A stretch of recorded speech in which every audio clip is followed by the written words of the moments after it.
Hey guys, it's Ryan Flannery here with REI Nation, VP on the ground here in our DFW office in Southlake, Texas.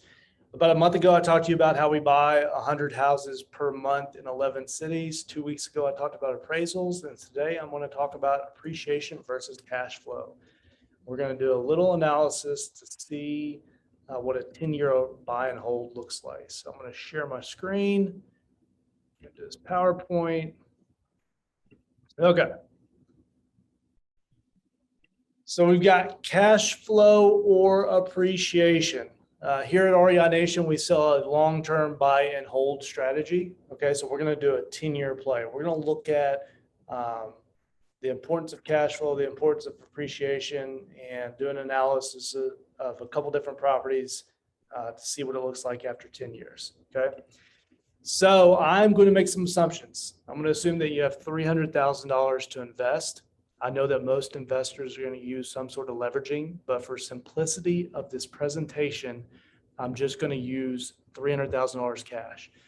Also, so that we don't go down a bunch of different rabbit holes and debate expenses and resident turnover and HOAs and taxes and insurance or rent increases, we're just going to take all of that out of it. Okay, we're going to keep the rent the same for 10 years.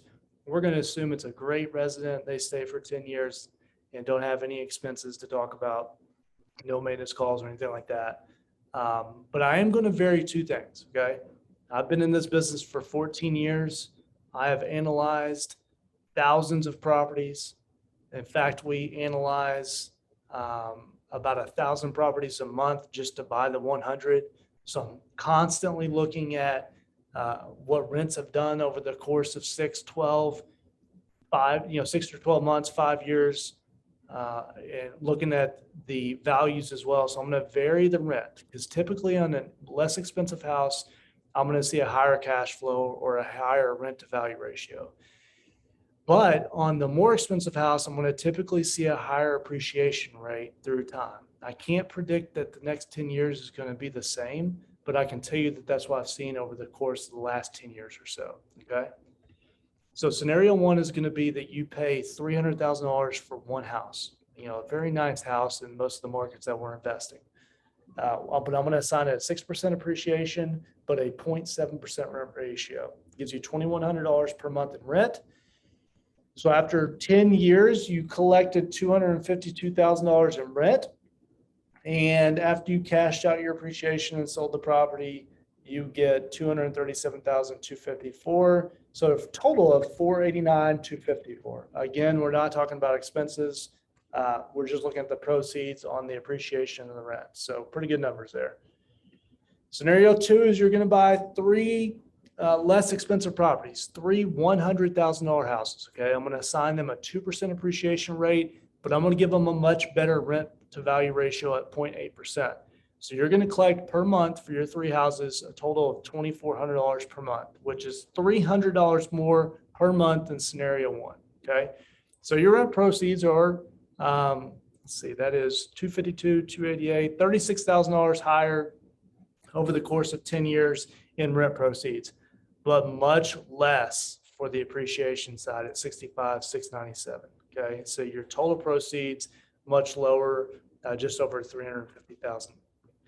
Let's look at scenario three, kind of mixing a little bit of both. Let's do a $200,000 house at a 4% appreciation with a 2% and a 0.75% rent ratio, and then the same $100,000 product we saw in the previous scenario.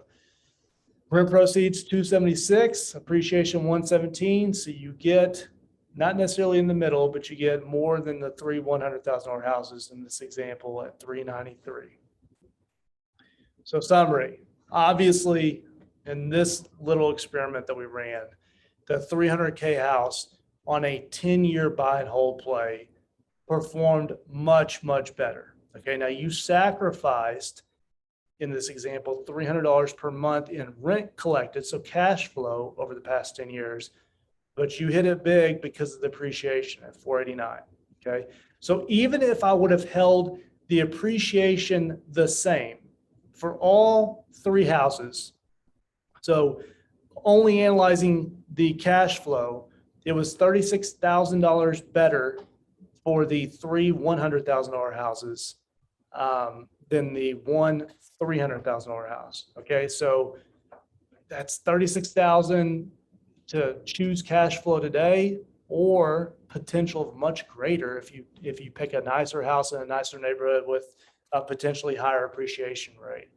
All right, I'm not telling you that you should buy a more expensive house. What I am showing you is the power of appreciation. And I'm not going to even say 100% that a $300,000 house compared to a $100,000 house in the same market that is going to outperform it in appreciation. I can just tell you that time has told us that's how it works. But if you're just starting your portfolio and a little bit more dependent on cash flow, then that's probably what you should focus on. Now, if you've already established a portfolio or you don't need that cash flow today, then you should probably really focus on the appreciation side of real estate, because you can see in just our example that there's a lot of upside there. So I hope you find this information helpful. I know when I ran this analysis that I knew it, but it was interesting to see it. So y'all have a great day, and we will see you soon.